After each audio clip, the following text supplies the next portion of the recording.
Welcome friends. সমস্ত সরকারি কর্মচারী এবং শিক্ষক শিক্ষিকাদের স্থায়ী কর্মীদের পোলিং পার্সোনাল ডিউটি চলে এসেছে। এছাড়াও ভোট সংক্রান্ত ডিউটি চলে এসেছে। এমত অবস্থায় আপনি ডিউটিতে ছাড় পাবেন, পেলে কিভাবে পাবেন? অনেক কর্মী ডিউটিতে ছাড় পাবে এবং কোন কোন কর্মী এই ডিউটিতে ছাড় পাবেন সেই ব্যাপারে নির্বাচন কমিশন একেবারে সুস্পষ্ট গাইডলাইন দিয়েছে।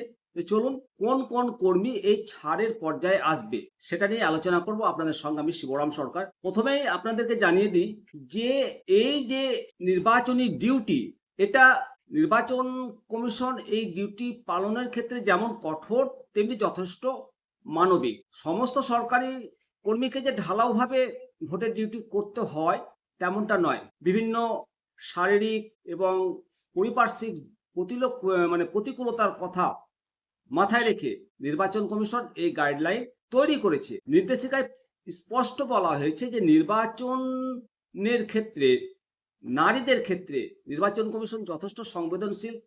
যদি গর্ভ অবস্থা থাকাকালীন বা গর্ভে শেষকালীন অবস্থায় তারা যদি ছুটিতে থাকে, আবার যদি ছুটিতে না থাকে, তবুও তাদেরকে কোনো মতেই ডিউটিতে পাঠাবে না। এছাড়াও যারা সদ্য মা হয়েছেন, স্তনপান করে শিশু, সেই সমস্ত মায়েদেরও এই ডিউটি থেকে পুরোপুরি ছাড় দেওয়া হয়েছে।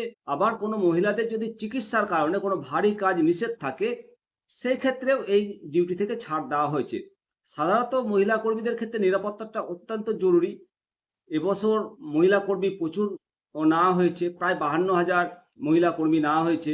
তো এই ডিউটির আগে জানাতে হবে মহিলাদেরকে, এবং কোনো বুথে যদি পর্যাপ্ত নিরাপত্তা এবং রাত কাটানোর মতো যদি পরিকাঠামো না থাকে, তাহলে সেই বুথে মহিলাদের ডিউটি দেওয়া সম্পূর্ণ নিষেধ। এবারে এমন কিছু কর্মী রয়েছেন যাদের শারীরিক প্রতিবন্ধকতা রয়েছে, সেই ক্ষেত্রে কমিশনের নির্ধারিত বেঞ্চমার্ক ছুঁয়েছে বা পার করেছে, তাদেরকে সাধারণত বুথে পাঠানো হবে না।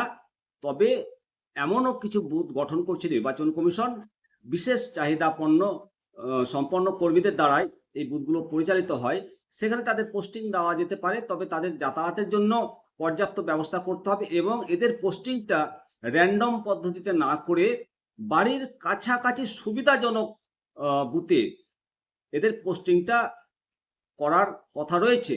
এছাড়াও কিছু জটিল অসুখে যে সমস্ত কর্মী ভুগছে তাদেরকেও ছাড় দেওয়া হয়।